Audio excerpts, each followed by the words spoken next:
Hey guys, this is Dimitri and welcome back to another Hardware Canucks review. Now we've been very impressed with the N series from Cooler Master.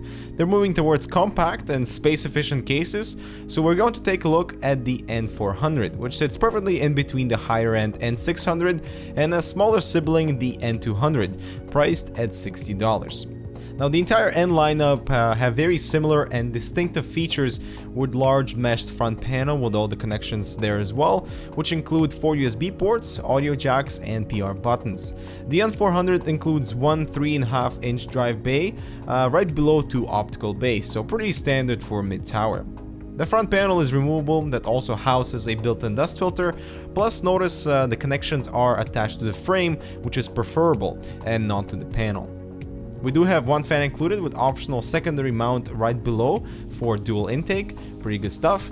And since the cage is not facing the back like what we've come to expect, it allows better airflow to actually penetrate inside.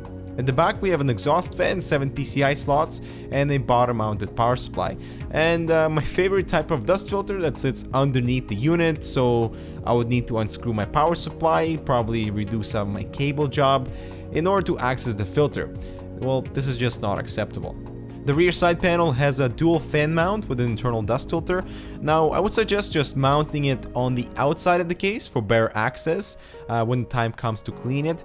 And we have the same setup upstairs, so dual fan mount with the exact same filter. But because the mounting holes are slightly submerged, the filter cannot be installed outside of the frame, which is very unfortunate. And the left side panel also has a fan mount, which unfortunately is unfiltered. So let's take a look inside. We have a less convenient drive cage that faces the internals, with some mounting brackets included for optical and 3.5 inch drives. Installing one drive in, you'll definitely have to take into account additional cables facing your internals, but we have 11 inches of clearance until the drive. Of course, installing all your mechanical drives at the bottom positions would clear up more room for longer GPUs and get rid of any cable clutter, but also allow less resistance on airflow. There are also mounting holes for a single SSD at the bottom. Now, it's not the most convenient spot, but sure can be helpful. Turning the case around, this dual intake fan space looks quite interesting. For one, we have a toolless SSD bracket with 2 slots. Now, you all know this is long overdue, but I'm not liking what Cooler Master has done here.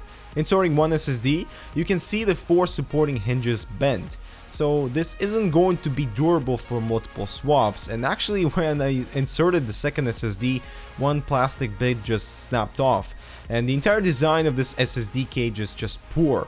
You can see how much flexing is going on, so I'm really hoping Cooler Master reconsiders this toolless approach.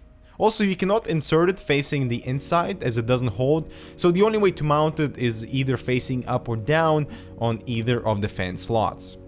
Also, Cooler Master praises the fact that 240mm radiators can fit, and I did my best to try and fit a standard dual rad both from the inside and outside, and there's just no room, no matter what orientation I was going for.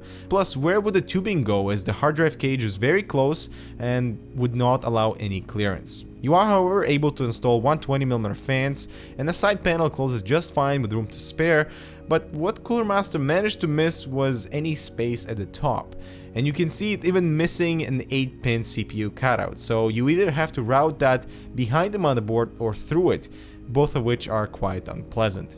So we mounted our GTX 590, so you can see the case has no problem with long GPUs, and flipping the case around, clean cable routing is possible, but they sure don't make it easy. For one, there are no cutouts aside from the very bottom one, so you will have to route everything through the dual intake opening. But if you're using that spot for fans, then all your cables will have to remain in the main chamber. The SSD cage fits in just fine, but that will only add to cable clutter, and luckily you can tuck the cables away to close the side panel.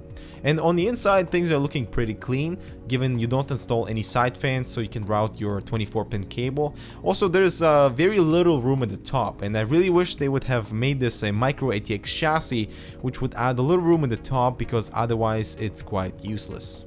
So to sum things up, the N400 feels very unpolished, even though it has ATX and long GPU support, with plenty of mechanical storage and direct airflow delivery for the internals because of this rotated drive cage.